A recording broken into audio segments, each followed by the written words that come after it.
Hey everybody, Steve Ramsey here from Woodworking for Mere Mortals, and welcome to Woodwork Plans. You know, there's nothing quite like the feeling of turning a piece of rough lumber into something beautiful and useful. But along the way, we all make mistakes. That's part of the learning process, right? Today we're diving into some common woodworking mistakes, and how you can avoid them. Whether you're a beginner just starting out or you've been at this for a while, these tips will help you improve your craft and avoid some frustration in the shop, so grab your safety glasses and let's get started.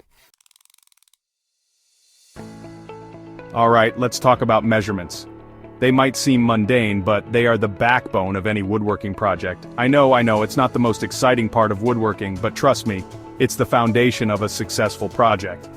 Without accurate measurements, even the best plans can go awry. One of the most common mistakes I see woodworkers make, and I'm guilty of it too sometimes, is not measuring accurately. This can lead to pieces that don't fit together properly, wasted materials, and a lot of frustration. It's so easy to get caught up in the excitement of a project and rush through the measuring process. You might think you're saving time, but in reality, you're setting yourself up for potential mistakes. But taking a little extra time to double-check your measurements can save you a lot of headaches down the road. It's a small investment of time that pays off in the long run. Remember the old saying, measure twice, cut once? Well, there's a reason why it's so popular, it's true. This simple rule can be the difference between a project that fits together perfectly and one that doesn't. Before you make any cuts, always measure your wood at least twice. This ensures that your measurements are accurate and that you haven't made any mistakes. And don't just rely on your tape measure alone. Use other tools like a combination square to ensure your lines are straight and your angles are correct. Use a combination square or a straight edge to mark your cut lines. These tools help you achieve precision and accuracy in your cuts. This will help ensure that your cuts are straight and accurate. Straight cuts are essential for pieces to fit together properly and for the overall quality of your project. And here's another tip. Don't forget to factor in the width of your saw blade. This is often overlooked but can make a big difference. That's called the kerf, and it can eat into your measurements if you're not careful. The kerf is the material removed by the blade, and not accounting for it can throw off your measurements. So when you're measuring and marking your cuts, be sure to account for that kerf. This will ensure that your pieces are the correct size and fit together as intended.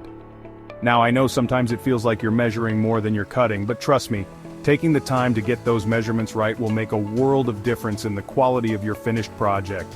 Accurate measurements lead to better fitting pieces, less wasted material, and a more professional-looking result. So you've got your measurements down pat, but now you're standing in the lumber aisle, and it hits you. Which wood do I choose? It's a common dilemma, and trust me, you're not alone. The sheer variety of wood types can be overwhelming, especially if you're new to woodworking or tackling a project for the first time. Picking the right type of wood for your project is crucial. The type of wood you choose can make or break your project, affecting not just the look but also the durability and functionality of the final product. Using the wrong wood can lead to all sorts of problems, from warping and cracking to a finished product that just doesn't look right. Imagine spending hours on a project only to see it fall apart because the wood wasn't suitable. First things first, consider the purpose of your project. What are you building, and what will it be used for? This is the foundation of your decision-making process. Is it going to be used indoors or outdoors? This is a critical question because different environments demand different types of wood. Will it be load-bearing or purely decorative? Load-bearing projects require stronger, more durable wood, while decorative pieces can afford to be more about aesthetics. Different woods have different strengths and weaknesses, so it's important to choose one that's suitable for the job. For instance, hardwoods are generally stronger and more durable than softwoods. For example, if you're building an outdoor project like a deck or furniture, you'll want to choose a naturally durable wood like cedar, redwood, or teak. These woods can withstand the elements better than others. These woods are naturally resistant to moisture and insects, making them ideal for outdoor use. They require less maintenance and will last longer in harsh conditions. On the other hand, if you're building a piece of furniture for inside, you might choose a hardwood like maple, oak, or cherry. These woods are not only strong but also offer beautiful grain patterns that can enhance the look of your furniture. These woods are known for their strength, durability, and beautiful grain patterns. They can be polished to a high sheen, making them perfect for fine furniture. Now I know what you're thinking. Steve, all this wood talk is great, but what about the cost? And you're right, cost is definitely a factor to consider. Wood prices can vary widely, and it's important to find a balance between quality and affordability. And you're right, cost is definitely a factor to consider. Some woods, like those exotic hardwoods, can be quite expensive, but don't let that discourage you. Some woods, like those exotic hardwoods, can be quite expensive. They are often imported and have unique characteristics that make them desirable but costly. But don't worry, there are plenty of affordable options out there that will still give you great results. You don't have to break the bank to get good quality wood. Pine and poplar are two good examples of budget-friendly woods that are easy to work with and readily available. They are versatile and can be used for a variety of projects. The key is to do your research and choose a wood that meets your needs and your budget. Take your time, compare options, and don't be afraid to ask for advice. The right wood can make all the difference in your project. Chapter 3. Dull tools, keep them sharp. Now let's talk about tools. You wouldn't believe how many people try to power through a project with dull tools. It's like trying to cut a steak with a butter knife. Not only is it frustrating, but it's also dangerous. Dull tools require more force to use, which increases the likelihood of slipping and getting hurt. Think of it this way. Sharp tools make clean, precise cuts, while dull tools tend to tear and crush the wood fibers, leaving you with a rough, uneven surface. And nobody wants that. So, how often should you sharpen your tools? Well, it depends on how often you use them. But a good rule of thumb is to hone your tools every time you use them and sharpen them whenever they start to feel dull. Now, I know sharpening can seem intimidating, especially if you're new to woodworking, but trust me, it's not as complicated as it seems. There are plenty of great resources available to help you learn how to sharpen your tools properly, including videos right here on YouTube. Investing in a good sharpening system is one of the best things you can do for your woodworking, and once you get the hang of it, you'll be amazed at how much easier and more enjoyable woodworking becomes when you're working with sharp tools. Chapter 4. Skipping sanding. Smooth operator. Alright, you've cut your wood, you've chosen the right species, and your tools are sharp. Now it's time for everyone's favorite part, sanding. Okay, maybe sanding isn't the most glamorous part of woodworking, but it's an essential step that should never be skipped. Think of sanding as the process of transforming your project from good to great. It's what takes your woodworking from rough and amateurish to smooth and professional. Skipping the sanding process can leave your project looking rough, uneven, and well, unfinished. The key to successful sanding is to work your way through a series of grits, starting with a coarser grit to remove any major imperfections and gradually moving to finer grits to achieve a smooth, polished finish. And don't forget about those nooks and crannies. Use a sanding block or a detail sander to get into those tight spaces and ensure a consistent finish over the entire piece. Now I know sanding can be tedious, but trust me, the results are worth it.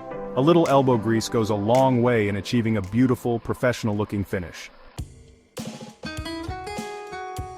Chapter 5.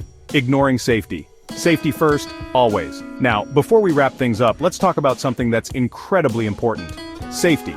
It's a topic that cannot be overstated, especially in a woodworking environment where the risks are high and the consequences of neglect can be severe. I can't stress this enough.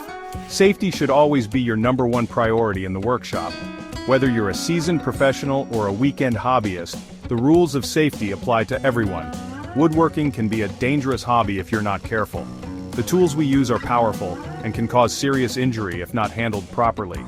Power tools, sharp objects, flying debris, there are plenty of hazards to be aware of. Each of these elements can pose a significant risk if not managed correctly. But by following some basic safety precautions, you can greatly reduce the risk of accidents. Simple steps can make a big difference in ensuring your safety. First and foremost, always wear safety glasses. Your eyes are incredibly vulnerable, and even a small piece of flying debris can cause serious damage. I don't care if you're just making a quick cut or sanding for a few seconds, put those safety glasses on. It's a simple habit that can save you from a lot of pain and trouble. Your eyes are precious, and you don't want to take any chances. Next, up-ear protection. The noise levels in a workshop can be surprisingly high. Power tools can be loud, and prolonged exposure to loud noises can damage your hearing. It's not just about comfort, it's about preserving your hearing for the long term. So, do yourself a favor and wear earplugs or earmuffs when operating power tools. It's a small step that can make a big difference in your overall well-being. And while we're on the subject of personal protective equipment, let's not forget about dust masks or respirators. These are crucial for protecting your respiratory health. Wood dust can be harmful to your lungs, especially if you're working with certain types of wood. Some woods can be particularly irritating or even toxic. So be sure to wear a dust mask or respirator when cutting, sanding, or doing any other woodworking activity that generates dust. It's a simple precaution that can prevent long-term health issues. Finally, be aware of your surroundings and keep your workspace clean and organized. A tidy workspace is not just about aesthetics, it's about safety. A cluttered workspace is an accident waiting to happen. Tools and materials left lying around can cause trips, falls, and other accidents. So, take some time to tidy up before you start working, and put your tools away when you're finished. This simple habit can prevent many common accidents. Remember, safety should never be an afterthought. It's an integral part of the woodworking process.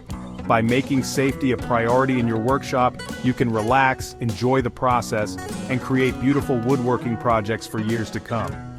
Safety ensures that you can continue to enjoy your craft without unnecessary risks. Well folks, there you have it, 5 common woodworking mistakes to avoid. Remember, we all make mistakes, especially when we're first starting out. The key is to learn from them and keep on improving. Thanks for watching. If you found these tips helpful, don't forget to give this video a thumbs up, leave a comment down below, and subscribe to the channel for more woodworking tips and tricks. And until next time, happy woodworking!